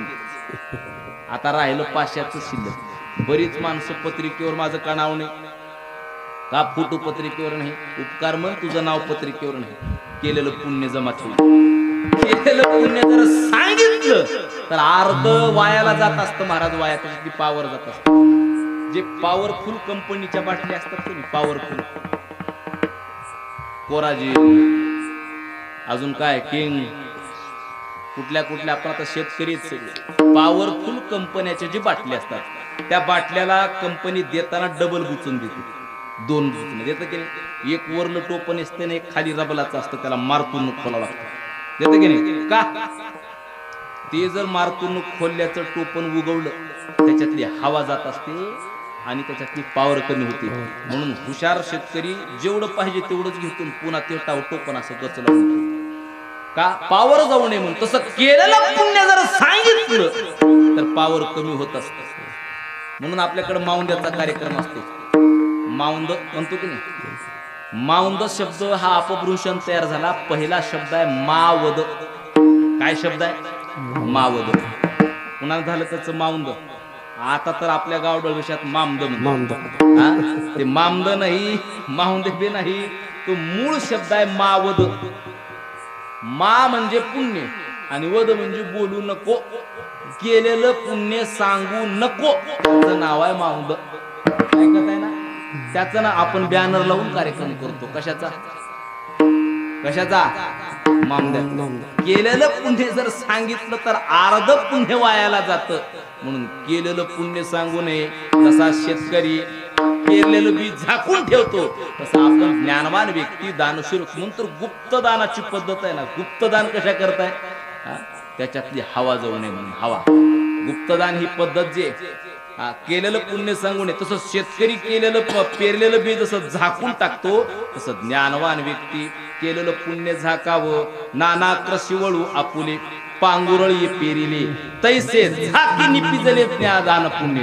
बरं शेतकरी पेरतो, पेरून पुन्हा 4-5 दिवसांनी येडा करायला जातो शेताकडे.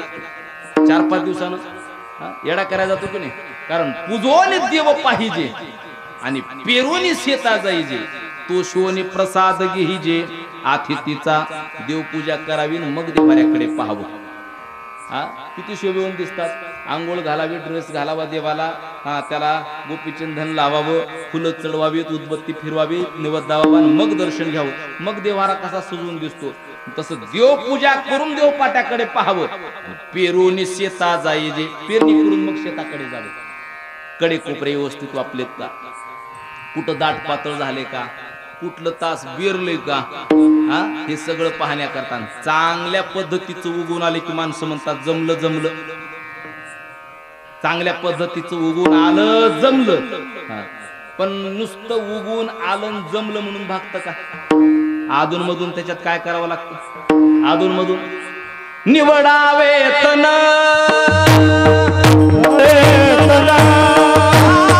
निवडावे तन,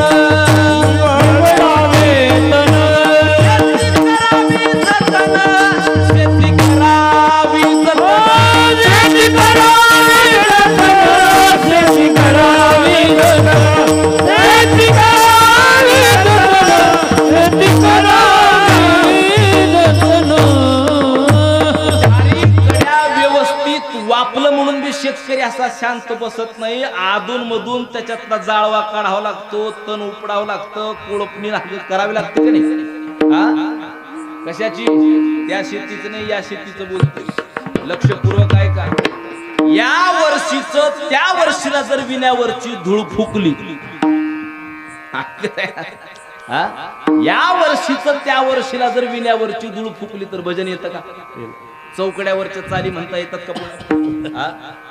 या वर्षी त्या वर्ष म्हणून तर अधून मधून अष्टपदी आहे, पंचपदी आहे, रुपावळी करावी लागते. कधी कधी हरिपाठ म्हणावा लागतो, कधी कधी काकडा म्हणावा लागतो, वासुदेव, गवळण, बहारूड, नाटाचे अभंग. कशा करतायत? अधून मधून तण काढावं लागतं, तेव्हा व्यवस्थित गाता येतं, म्हणता येतं. हे तण काढायचे प्रकार आहेत महाराज. निवडावे तण आणि शेती करावी जतन. शेतकरी व्यवस्थित वापरून निघालं आणि 1 महिना 1.5 महिना गेला, 2 महिने गेले की ते शेती पीक धान्य उकाण्या पोटऱ्यात येतं. कशात? आता सध्या कशात आहे जुंधळे? उकाण्या पोटऱ्यामध्ये. बरं, उकाण्या पोटऱ्यात जुंधळे आले, पीक आलं, कसल्याही माल रानावरचं असं उटाळून दिसतं महाराज, असं झलकच मारत उकाण्या पोटऱ्यात. चांगलं दिसतं, पण कितीही चांगलं दिसत असलं तरी शहाणा शेतकरी उकाण्या पोटऱ्यातल्या पिकावर विश्वास ठेवतो. उकाण्या पोटऱ्यातल्या पिकावर विश्वास ठेवत नाही, कारण निसवल्याशिवाय जात कळत नसते महाराज. निसवल्याशिवाय. बरीच पालक आमच्याकडे येतात, बरीच पालक. महाराज, जगात बी लेकरं असतील, पण आमच्यासारखी लेकरं जगात कुठंच नाही. कौतिक कराय बघ. आता आम्हाला उघड काही म्हणता येत नाही, आम्ही मनातल्या मनात म्हणतो बहुतेक अजून निसवले नाही. थांब थोडं निसू. निसवताना जर चकलेनं मधून काळा कोंब आला, झाली कथाची काली. निसवताना जर काळा कोंब आला तर नोकरी लागण्या इतकं शिक्षण नाही आणि घरी ठेवण्या इतकं कमी नाही. अशी मध्यवर्ती बँकेतलं तर शेताकडे बी जाता येत आणि नोकरी लागत नाही. चकलीनं काळा कोंब आला, ते 4-2 वर्षांनी पुन्हा भेटल्यास म्हणतात महाराज नसती झाली असती तर बरी झाली असती. उकाण्या पोटऱ्यातल्या पिकावर शहाणी माणसं विश्वास ठेवत. बरं, उकाण्या पोटऱ्यातून निसवल्यानंतर त्याला काय म्हणतात? फुलवऱ्यात आलं. फुलवऱ्यात आल्याला सरशी त्याला दाणे सुद्धा लागावे लागतात. नुसतं नाही तर फुलवऱ्यात आलं आणि वारान गाराचा जर पाऊस झाला, फुलवऱ्यातल्या पिकावर वारान गाराचा जर पाऊस झाला तर नुसत्या पिशाच हातात राहतात. फुलवरा लागला सरशी दाणे लागावी लागतात आणि ते दाणे लागले की पुन्हा मग बेड पडत आणि बेड पडलं आणि त्याच्या जर पुन्हा पाऊस आला तर काळी होती का नाही ज्वारी? ज्वारी काळी झाली की भावात मार खात असते, हुंडा येत नसतो व्यवस्थित. निसवली आणि काळी पडली की भावात मार खात असते. एवढ्या सगळ्यातून ती वाचून यावी लागते. पेरावं लागतं, उगवावं लागतं व्यवस्थित, त्याच्यातलं तण काढावं लागतं आणि एवढ्या सगळ्यातून वाचून येऊन दाणे भरावे लागतात आणि मग व्यवस्थित खुडणी कापणी करून रास करून एकदा ते एवढ्या संकटातून घरी येऊन पडलं की त्यालाच काय म्हणावं? पुण्य फळले बहुता दिवसा वाक्यभूत या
लागतो, एवढे दिवसाची वाट पाहावी लागते. कुठून? पुण्य अगोदर पेरावं लागतं. काय पेरावं लागतं? पुण्य. कारण जमा करायचे, वाढ व्हायचे म्हटलं तर पेरावं लागतं. आणि पेरून इतक्या जोपासना करून कष्ट करून ते खुडून रास येऊन घरी एकदा पडली, पुण्य फळली. बहुता दिवसा. एवढा किती प्रोसेसला किती वेळ गेला महाराज? 4 महिन्याचा कालावधी गेला. एवढ्या दिवसाचा कालावधी जावा लागतो तेव्हा ते पुण्य फळाला येतो. पुण्य फळाला पण याच्या करता थोडासा विलंब झाला, म्हणून पुण्य फळले बहुता दिवसा. वेळ गेला याच्यामध्ये, वेळ का जाईना पण आमचं पुण्य फळाला आलं. ज्ञानोबराय सांगतात, पुण्य केली असाधाराने तुझे गुण वाखाणणे. देवा, तुझे गुण वाखाणण्याकरता किंवा तुझं नामस्मरण करण्याकरता आम्ही जे पुण्य केले ते साधारण केलेलं नाही, असाधारण पुण्य केले, तेव्हा तुझं नामस्मरण आमच्या मुखामध्ये येते. किती पुण्य केले ज्ञानोबराय? ज्ञानोबराय सांगतात, माझी या सत्यवादाचे तप वाचे केले मी बहुकल्प, ते फळाचे महाद्वीप पातले प्रभू. प्रभू, मी जे पुण्य केले ना, 1-2 दिवस नाही, माझी या सत्यवादाचे तप वाचे केले मी बहुकल्प. कल्पच्या कल्प दिवस पुण्य केले. आता कल्प कशाला म्हणावं हेच आम्हाला माहित नाही महाराज. कशाला कल्प म्हणतात एकदा सांगू का? ऐका, कल्प कशाला म्हणतात बघा. 4,32,000 वर्ष आयुष्य आहे कलियुगाचं. 8,64,000 वर्ष आयुष्य आहे द्वापार युगाचं. 12,96,000 वर्ष आयुष्य आहे सत्ययुगाचं. आणि 17,28,000 वर्ष आयुष्य आहे त्रेतायुगाचं. या 4 युगाची बेरीज करा. ऐकत आहे ना मी कल्प कशाला म्हणतात ते सांगतो. या 4 युगाची बेरीज करा, एक महायुग होईल. असे 1,000 महायुग झाले, एक कल्प तयार होतो. एक. आणि असे कल्पच्या कल्प पुण्य किती केलं? वाचे केले मी बहुकल्प. असे कल्पच्या कल्प मी पुण्य केलं, तेव्हा ते पुण्य फळाला आलं.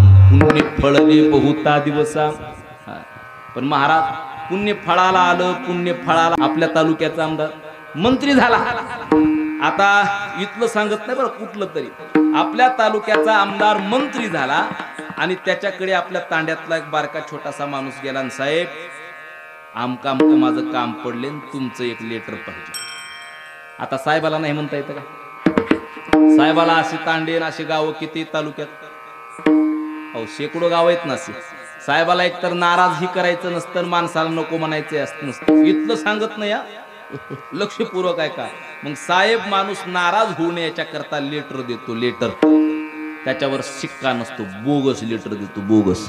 कसलं? बोगस. आणि ते बोगस लेटर जर अधिकाऱ्यापर्यंत गेलं तर त्याला किंमत आहे का? बोगस लेटरला, बोगस पत्राला किंमत राहत नाही महाराज. किंमत पत्रापेक्षा शिक्क्याला. शिक्क्याला तुकोबाराय सांगतात, पत्र कोण मानी वंदितील सिक्का, गौरव सेवका याची मूळे. गौरव सेवका, पत्र कोण मान वंदितील सिक्का, गौरव याची मूळे. गौरव नसलं तरी न म्हणून शेवट काढायचं. पत्र कोण मानी वंदितील सिक्का. पत्राला किंमत नाही, त्याच्यावरच्या शिक्क्याला किंमत आहे. मला सांगा, जिल्ह्याचा कलेक्टर, जिल्ह्यातलं सगळ्यात मोठं पद कोणतं? कलेक्टर. कलेक्टर सेवकाला मान देतो का? अहो, जिल्ह्याचा अधिकारी आहे कलेक्टर, सेवकाला कुठं भाव देत असतो का? पण आता तुम्हीच सांगा भाव देतो का नाही ती. तोच सेवक जर राष्ट्रपती भवनातून आला असेल आणि राष्ट्रपतीच्या सहीन शिक्क्याचं पत्र घेऊन आला असेल, मला सांगा आता कलेक्टर भाव देतो का नाही? सांगा. सेवक कुठून आलाय? राष्ट्रपती भवनातून. आणि राष्ट्रपतीचं पत्र आहे, त्याच्यावर राष्ट्रपतीचा सहीन शिक्का आहे. आता सांगा कलेक्टर भाव देतो? उठून नमस्कार करतो की नाही? पत्र कोण मानी वंदितील सिक्का.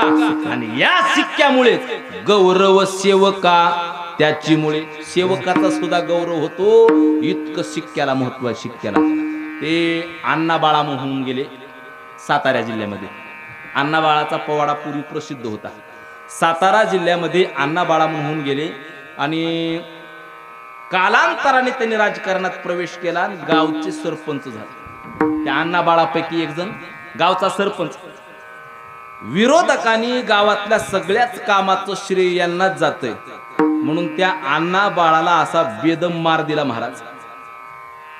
असा बेदम मार दिला, हातपाय मोडली त्यांची आणि त्यांना दवाखान्यात नेऊन ऍडमिट करावं लागलं.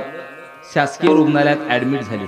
पण ती अण्णा बाळा ही त्या काळातील तत्कालीन मुख्यमंत्री यशवंतराव चव्हाणाच्या काळजातली माणसं होती. कुणाच्या? यशवंतराव चव्हाणाच्या. आता मुख्यमंत्र्याच्या जवळची माणसं मारहाण झाली आणि ऍडमिट केले म्हटल्यानंतर मुख्यमंत्री स्वतः त्यांना पाहायला हॉस्पिटलमध्ये आले आणि डॉक्टराला मुख्यमंत्र्यांनी फक्त एकच शब्द उच्चारला. डॉक्टराकडे पाहून म्हटले, डॉक्टर साहेब ही माणसं माझी आहेत. काय म्हटले? ही माणसं माझी आहेत. इतकंच म्हटले, निघून गेले. कोण? यशवंतराव चव्हाण मुख्यमंत्री निघून गेले. आता सांगा, मुख्यमंत्र्याने हे माझे आहेत म्हटल्याच्या नंतर त्यांच्या सेवेत काही कमतरता होईल का? औषध पाण्यात काही कमी जास्तीपणा, डॉक्टर येऊन तपासण्यात काही कमी जास्ती वेळ. मुख्यमंत्र्यानं माझे आहेत म्हटलं तर इतकी त्यांची सेवा होते. देवानं माझं म्हटल्यानंतर किती सेवा होईल सांगा. ऐकत आहे ना तुम्ही? साध मुख्यमंत्र्यानं माझं म्हटलं तर त्याच्याकडे इतकं त्याची सेवा सगळेजण करतील. देवानं माझं म्हटल्यानंतर तर एकदा देवानं जर तुम्हाला माझं म्हटलं तर मग कोण पाहे तयाकडे, कोण पाहे तयाकडे, वीर विठ्ठलाचे गाडे, शुभ तया पुढे शुभ होनी ठाके,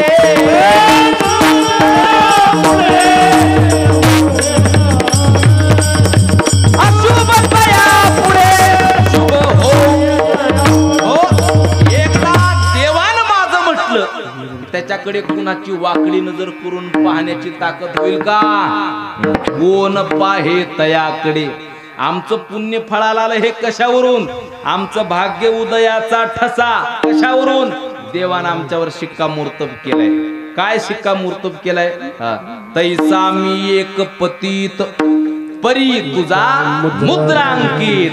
तुझ्या ठशानं देवा मी इथपर्यंत आलोय. तुकोबारे सांगतात, एकंदरीत सिक्का पाठविला इहलोका, आलो म्हणे तुका मी नामाचा धारक. देवा उगा आलो नाही, तुझ्या शिक्क्याने इथपर्यंत आलोय.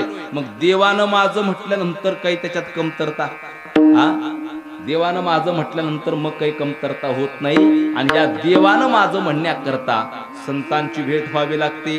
तुकोबाऱ्या सांगतात, माझं पुण्य फळाला आलं, पुण्य फळले बहुता दिवसा, भाग्य उदयाचा ठसा, झालो सन्मुख तो कैसा.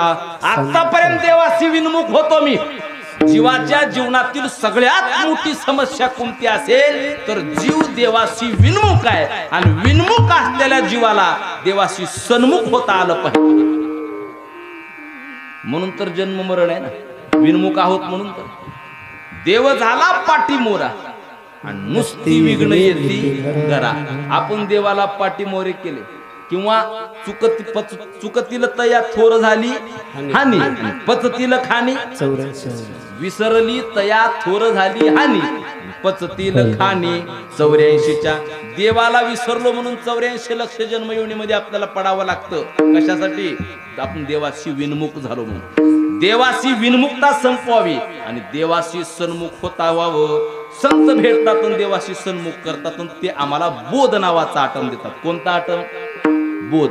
बोध दिला मज सांगा ते, मार्ग दावियेला नीट, प्रांती हिस मुळ गेली, दिसू लागली पाट, नाचत प्रेम छंदे, चालू लागलो सपाट, एका जनार्दनी पावलो पंढरी पेट, तुम्ही संत माय बाप एवढा उपकार करा.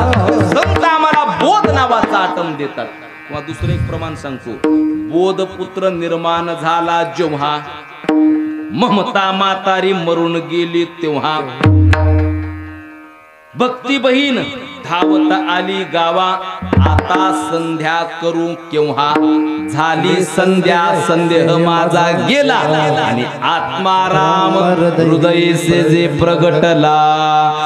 देवानी संतांची भेट झाली, संतांनी आम्हाला बोध नावाचा आटम दिला. आमचं स्वस्वरूप त्यांनी जाणून घेतलं, आम्हाला कळविलं. या जन्ममरणाच्या फेऱ्यातून मुक्त होण्याकरता जे ज्ञान लागतं ते ज्ञान त्यांनी आम्हाला दिलं. आणि एकदा संतांनी हे ज्ञान दिलं की हृदयामध्ये कोण प्रगटला? आत्माराम. देवच हृदयात प्रगटला. नवे नवे आपणच देव झालो. जीवाच्या पाठीमागलचं आतापर्यंत संकट संपलं का नाही? अहो देव आपल्याला मिळाल्यास मग काय, देव आला हाता आणि मग कैसी एकदा देव हृदयात प्रगटल्यास. आजी फिटले माझे कोडे, बहुता जन्मीचे सागरे. फिटले माझे कोडे, बहुत जन्माचे सागरे. आजी फिटले माझे कोडे, बहुता जन्मीचे सागरे. फिटले माझे कोडे, बहुत जन्माचे सागरे. पुढे परब्रह्म सावळे, परब्रह्म सावळे. आजी फिटले माझे कोडे, बहुता जन्मीचे सागरे. आजी फिटले माझे कोडे, बहुता जन्मीचे सागरे.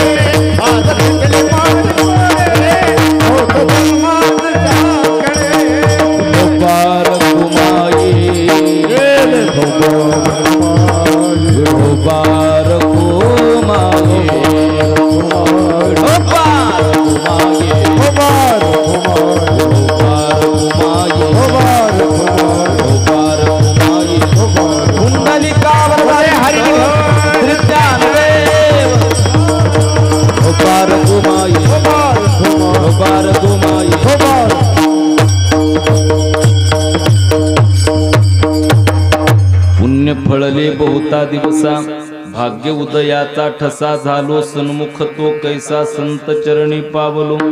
विनमुख झालो होतो देवाशी, संतांनी ज्ञान दिलं. पुण्य फळाला आलं म्हणून संतांची भेट झाली, त्यांनी ज्ञान दिलं. त्याच्यामुळे आता देवाशी सन्मुख झालो, देव हृदयात प्रगट झाले. आणि एकदा देव हृदयात प्रगट झाले की जीवनातली संकट संपली, समस्या संपल्या. म्हणून आजी फिटले माझे कोडे.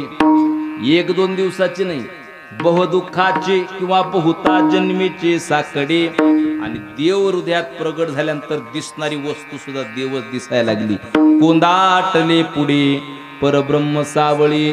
संत भेटले की दिसणारी वस्तू देवच आहेत, याच्यापर्यंत या बोधावर नेऊन ठेवतात. नामदेव राहायला देवानी परीक्षा घेण्याचं ठरविलं. त्या काळात संतांची परीक्षा घेण्याकरता गोरोबा काका होते. थापटी मारायचे प्रत्येक संतांच्या डोक्यावर, प्रत्येकाच्या डोक्यावर थापटे मारायचे. आणि सांगितलं नामदेव महाराजच्या डोक्यावर थापटे मारून, देवा हे मडकं थोडस कच्च आहे, त्याला गुरुकडे नेलं पाहिजे, म्हणजे संतांकडे नेलं पाहिजे. आणि मग औंड्याकडे खेतर स्वामीकडे नामदेव महाराजांना पाठवलं. नामदेव महाराजांना गुरुची भेट होण्याकरता, नामदेव महाराजांची परीक्षा घेण्याकरता खेतर स्वामी स्वतः नालाचा जोडा घालून महादेवाच्या पिंडीवर पाय ठेवून झोपले होते. कशावर? महादेवाच्या पिंडीवर जोड्यासहित पाय. नामदेव महाराजांनी पाहिलं नाही, जोड्यासहित पाय देवाच्या पिंडीवर ठेवताय. त्यांनी सांगितलं पाय उचलत नाही माझा, इतका थोडासा सहकार्य करा ना पाय उचलण्याकरता. नामदेव महाराजांनी पाय उचलून दुसरीकडे ठेवण्याचा प्रयत्न केला, तितकीच मोठी पिंड. पुन्हा उचलून ठेवण्याचा प्रयत्न केला, तितकीच मोठी पिंड. गोलाकार झाला महाराज, पिंडी तयार झाली. आणि शेवटी नामदेव महाराजांनी हात जोडले, स्वामी कोण आहात तुम्ही? त्यांनी स्वतःचा परिचय करून दिला. आणि नामदेव महाराजांना मस्तकावरती हात ठेवून फक्त कृपा कटाक्षाने हाळीले, आपुल्या पदी बैसविले. होल्डर मध्ये बोट घातल्यास कसं होतं बरं? होल्डर मध्ये बोट घातल्या घातल्या कसा शॉक लागतो तुम्ही? तसं फक्त दृष्टीनं बघितलं आणि डोक्यावरून हात फिरवलं की नामदेव महाराजांना ब्रह्मज्ञान झालं. नामदेव महाराज त्या औंढ्याहून परत येताना देवाने परीक्षा घेण्याचं ठरविलं. कुत्रा होऊन देव त्या नामदेव महाराजच्या पुढं भाकर तोंडात घेऊन धावायला लागले. नामदेव महाराज कुत्रा म्हणून ओरडले नाही, देवा अहो नुसती भाकर घेऊन काय पळता, ही तूप वर घ्या ना, देव म्हणून ओरडले. नाथ महाराजांनी गाढवा देव पाहिला, आम्हाला माणसात गाढवं दिसायले, आम्हाला माणसात कुत्र दिसायले. नामदेव महाराजांना कुत्र्यात देव दिसला, नाथ महाराजांना गाढवात देव दिसला, ज्ञानोबरायांना रेड्यामध्ये देव दिसला. त्याला काय म्हणावं, कोंदाटले पुढे परब्रह्म सावळे दिसणारी वस्तू देव दिसायला लागली. त्या संतांचे उपकार आहेत. म्हणून आलिंगणे संताचिया दिव्य झाली माझी काया. पुढं काय, मस्तक हे पाया वरी त्यांच्या ठेविता, त्या चरणावरती मस्तक ठेवलं. त्या संतांनी ब्रह्मज्ञान दिलं म्हणून आम्ही धन्यतेला प्राप्त झालो. तुका म्हणे धन्य झालो सुखे संताची आलो.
Not